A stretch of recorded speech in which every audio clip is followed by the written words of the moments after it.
ఆత్మావలోకన కార్యక్రమానికి స్వాగతం, సుస్వాగతం. వెల్కమ్ టు అవర్ ఛానల్ ఆత్మావలోకనం. ఆత్మావలోకనంలో ఒక మంచి మాటను గుర్తు చేసుకుంటుంటాము. అదేవిధంగా ఒక అవసరమైన మాటను కూడా గుర్తు చేసుకుంటూ ఉంటాం. ఈరోజు మనం పిల్లల ప్రాధాన్యత ఏంటి, పిల్లలకు చిన్నతనంలో రక్షణ ఏంటి అనే టాపిక్ని ఎంచుకోవడం జరిగింది. ఎందుకంటే సమాజంలో కూడా ఈ రోజుల్లో చాలామంది పసిపిల్లలు నిరాదరణకు గురవుతున్నారు. వాళ్లకు దొరకాల్సినవి దొరకకుండా, అందవలసినవి అందకుండా, ఏది వాళ్లకు బాధపడకూడదో అవే పడుతున్నారు. కొన్ని ప్రాంతాల్లో కొంతమంది ఏంటంటే అబ్దుల్ కలాం గారు కానీ, వివేకానంద స్వామి గారు వారు కానీ ఎవరైనా పిల్లలకి ఎక్కువ ప్రాధాన్యత ఇచ్చేవాళ్ళు. వాళ్ళకు సర్టన్ ఏజ్ వచ్చాక వాళ్లకు మంచి అవగాహన ఉంటుంది, శక్తి ఉంటుంది. దాన్ని తప్పకుండా ఇంప్లిమెంటేషన్ చేసేటువంటి పవర్స్ వాళ్ళకు ఉన్నాయని వాళ్ళు చెప్పారు. కానీ మామూలుగా పసితనంలో కూడా, అంటే బిఫోర్ 14 years కూడా, అంటే చిన్నతనం నుంచి కూడా పసి పిల్లలు ఇమిటేషన్ ఎక్కువ చేస్తుంటారు. ఎవరినైనా చూసి ఆ అలవాట్లను అలవర్చుకోవడానికి ప్రయత్నం చేస్తుంటారు. భాషను ఎవరైనా ఎక్కువగా అలా మాట్లాడుతుంటే దాన్నే వాళ్ళు ఫీల్ అయ్యి వాళ్ళు కూడా ఇమిటేట్ చేస్తుంటారు. అంటే ఎక్కువగా తొందరగా అలవాటు చేసుకోవడం కానీ, గ్రాస్ప్ చేసుకోవడం కానీ, దాన్ని మళ్ళీ ఇంప్లిమెంట్ చేయడం కానీ ఆ పసితనంలో ఎక్కువగా ఉంటుంది. అందుకే ఆ పసి వయసుని చాలా కేర్ఫుల్గా కానీ జాగ్రత్తగా చూసుకోగలిగితే అది ఇంట్లో పర్సనల్గా మనవారు కానీ, ఇంటివారు కానీ, సమాజంలో సొసైటీ కానీ చూడవలసి ఉంటుంది. కానీ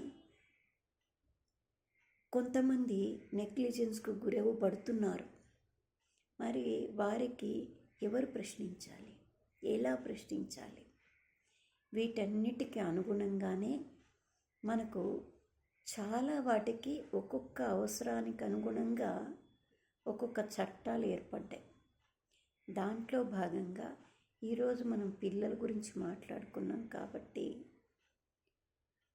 పిల్లలకు కొంతమంది ఏం చేస్తారో 10 రూపాయల కోసం కానీ, కొంతమంది నిరాదరణకు గురయ్యి ఎవరూ లేక ఆ పూటకు ఏదో ఒకటి తినడానికైనా కావాలని కొందరు ఉండి వాళ్ళను పనులలో దింపేవాళ్ళు కొందరు. ఇలా ఏదో ఒక రకంగా అయితే చైల్డ్ లేబర్ అనేది ఎక్కువగా ఉంటుంది. దాన్ని నిరోధించడానికి, ఎందుకంటే ఆ సమయాల్లో ఆ పెట్టుకున్న వాళ్ళు కూడా వారి మీద ఎక్కువ చూపించరు అభిమానాన్ని. నెగ్లిజెన్స్గా వారి చేత పనులు చేయిస్తుంటారు. వాళ్ళకు సరి అయిన ఫుడ్ అనేది అందనివ్వరు, పెట్టరు, అంటే తిడతారు. ఒక్కొక్కసారి కొంతమంది అయితే కొడుతుంటారు. కొంతమంది అసలు వాళ్ళు నిర్లక్ష్యంగా చూస్తుంటారు. కొంతమంది అంటే ఇంత టైం అని ఉండదు వాళ్ళ చేత, వాళ్ళ శక్తికి మించి, వాళ్ళ అంటే ఏజ్కి మించి పని వాళ్ళ చేత చేయిస్తుంటారు. ఇలాంటివన్నీ చూసి దానికి ఒక యాక్ట్ అనేది తయారు చేయబడింది. అంటే అందరూ ఎవరికి వాళ్ళు ప్రశ్నించలేరు. కాబట్టి ఎవరైనా ఒక యాక్ట్ ఉంది అన్నప్పుడు లా అండ్ ఆర్డర్ ప్రకారము దాన్ని ఆ యాక్ట్ కింద, ఆ సెక్షన్స్ కింద ఇన్ఫర్మేషన్ ఇచ్చినట్లయితే వారు అది ఏం జరుగుతోంది అని గమనించి దాని మీద చర్యలు తీసుకోబడుతుంటాయి. అందుకొచ్చిన చట్టమే ఈ అంటే చైల్డ్స్కు ప్రొటెక్షన్ కోసము, రక్షణ కోసము వచ్చిన చట్టం the child labour prohibition and regulation act 1986. ఇది చాలామంది పిల్లలకు అంటే ఇబ్బందులు పడే వాళ్ళకి, పనుల్లో పెట్టుకొని వాడిని హింసించే వారికి ఈ చట్టం కింద ఎవరైనా మనకు తెలిసిన వాళ్ళు దగ్గర అలా ఇబ్బంది పడుతున్న పిల్లలు ఉంటే ఇన్ఫర్మేషన్స్ చెప్పొచ్చు ఆ చట్టం కింద. అది ఓన్లీ పిల్లల్ని రికగ్నైజ్ చేసి పిల్లలకు అవసరాన్ని గమనించి పెట్టిన చట్టం. అందుకని పిల్లలు ఆ వయసులో కానీ తిండికి అంటే న్యూట్రిషన్ ఫుడ్ ఉండదు, వాళ్ళకి పట్టించుకునే వాళ్ళు ఉండరు, హైజీనిక్ పరిస్థితులు ఉండవు, హజార్డస్ అంటే ఆ పదార్థాల మధ్య పనులు చేయిస్తుంటారు, ఇండస్ట్రీస్లో చేయిస్తుంటారు.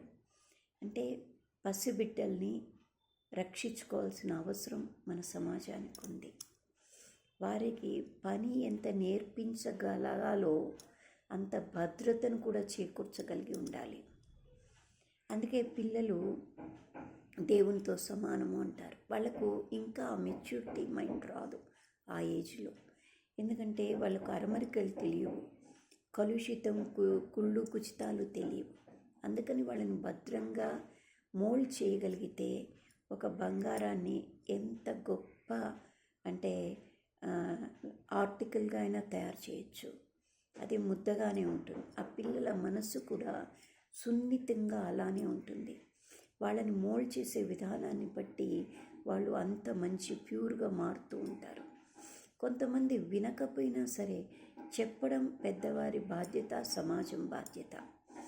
అందుకని ఈ చట్టం అనేది ఏర్పడింది.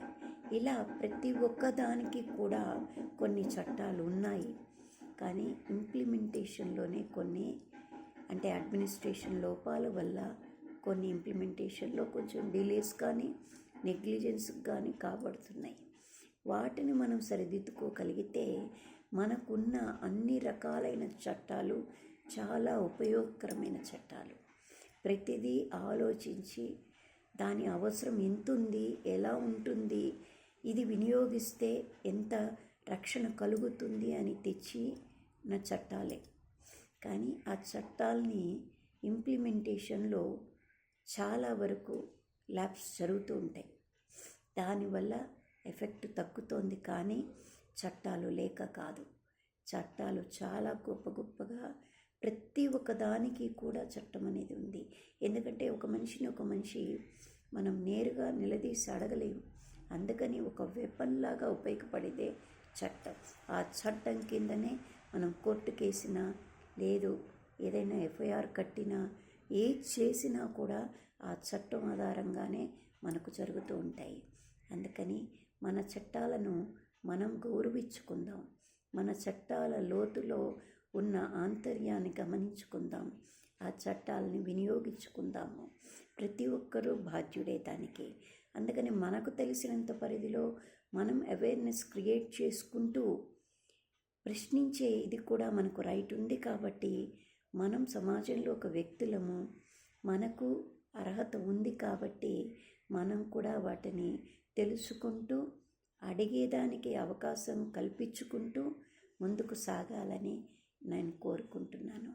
అంటే లీగల్ అవేర్నెస్ కూడా కొంత ఎవరికి తెలిసిన పరిధిలో వాళ్ళము స్ప్రెడ్ చేసుకుంటూ లా అండ్ ఆర్డర్ని మనం అంటే ఇంకా ఎఫెక్టివ్ చేసుకోవడానికి మనం ప్రశ్నించినప్పుడే, దాన్ని ప్రశ్నించే వాళ్ళు ఉన్నారు అని తెలిసినప్పుడే దాని పవర్ కూడా ఇంకా కొంచెం పెరుగుతుంది.